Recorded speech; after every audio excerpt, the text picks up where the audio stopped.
गढ़ा बागेश्वर धाम में देश के ख्याति प्राप्त कवि कुमार विश्वास ने प्रस्तुत की अपने अपने राम पर आधारित कथा।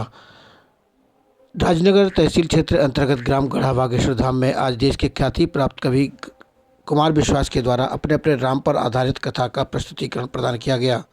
विदित हो कि देश के ख्याति प्राप्त कवि डॉक्टर कुमार विश्वास का गढ़ा बागेश्वर धाम में 27, 28 और 29 3 दिवसीय कार्यक्रम निर्धारित है, जिसके तहत आज प्रथम दिवस यहां उनको मंच पर गढ़ा बागेश्वर धाम के प्रमुख पंडित धीरेन्द्र कृष्ण शास्त्री जी महाराज के द्वारा मंच के माध्यम से सम्मानित किया गया।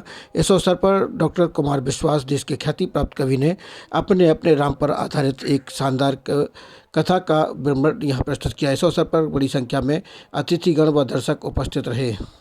नेतृत्व में एक बड़ी उपलब्धि छतरपुर जिले और बागेश्वर धाम को मिली है। यहाँ देश भर से श्रद्धालु आते थे, लेकिन यहाँ बागेश्वर धाम के पास कोई चौकी नहीं थी। परिसर का यह भी सौभाग्य है कि भगवान राम का गुणस्तवन जहाँ कहीं भी होगा वहाँ बैठने के जिन्हें आशीर्वाद प्राप्त है, इस परिसर में वे स्वयं मारुति नंदन विद्यमान हैं। आपके अड़ोस पड़ोस में बैठे होंगे, कहीं न कहीं विराजमान होंगे। बस अपने हृदय में राम स्थापित करेंगे तो आपको कण-कण में भी दिखाई देंगे, आपको कण-कण में उनका दर्शन भी हो जाएगा। बुंदेलखंड पवित्र भूमि है, यह वीरों की भूमि है। यहाँ एक बहन की मर्यादा की पालना के लिए इसी कलयुग में एक भाई मृत्यु के बाद वापस आया, और आज भी हिंदुस्तान की हर माँ अपने घर में जब शादी होती है तो मामा के रूप में हर गाँव को आमंत्रित करती है। ये वो भूमि है, ये महाकवि केशव की भूमि है,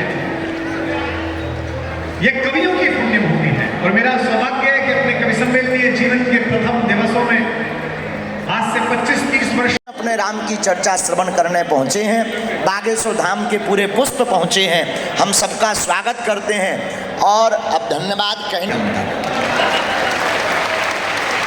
तो हमारे प्रिय भ्राता जिनकी ऊपर वाग देवी की बड़ी कृपा है, सरस्वती की बड़ी कृपा है, और सरस्वती की कृपा से आज पूरे भारत के कवि, मेरी और उनकी युति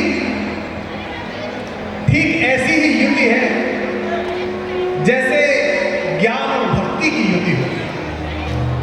मेरी और उनकी युति ठीक ऐसे ही है जैसे शुष्क चंदन को जब तक गंगा जल में न मिलाया जाए तब तक वो किसी आस्तिक के माथे का टीका नहीं बन सकता। भारत में 150 करोड़ लोग हैं, भगवान सबको देखता है। इस परिसर में आप लोगों के अतिरिक्त अगले 3 दिन के लिए बड़े बड़े महत्वपूर्ण लोग आए। मुझे मेरे कार्यालय से सूचना मिली, विदेशों से लोग